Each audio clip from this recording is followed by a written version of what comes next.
Hello বন্ধুরা, আজকে আমরা চলে এসেছি ছাদে। সো অনেকদিন পর আমি রাসের মেলা মাটির মাটির খেলা দেখতে পেয়ে আমি কিনে নিয়েছি। এটা হচ্ছে উনুন, তারপর খুন্তি, হাড়ির চাপা, গামলার কড়া, আর এটা হচ্ছিল শিলনোড়া। এটা দিয়ে সব সবজিপত্র নিয়ে চলে এসেছে। এটা হচ্ছে আমার ভাই, এটা হচ্ছে আমি, চাপা দিয়ে আছে, এখানে ভাই হচ্ছে হাসছে। সেটা আলু, বেগুন, শিম, ঢেঁড়স আর শাক জানি না।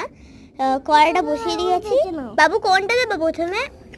আলু আলু বাবু বললো প্রথমে আলু দিতে, তাই আমি আলুটাকে ভেজে নিচ্ছি। সো এখানে মাস্টার মশাই নিয়ে নিচ্ছে। এবার কোনটা দেবো?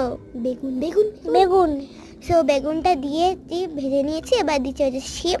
এখানে আবার মাস্টার মশাই নাড়ছে। সো এবার দিয়ে দিচ্ছে হচ্ছে ঢেঁড়স। আমি তারপর শাকগুলোকে বেটে নিচ্ছি। দেখো দিয়েছি, দিয়ে একটু মশলাপাতি দিয়ে চাপা দিয়ে হয়ে গেছে আমাদের ছাজরা।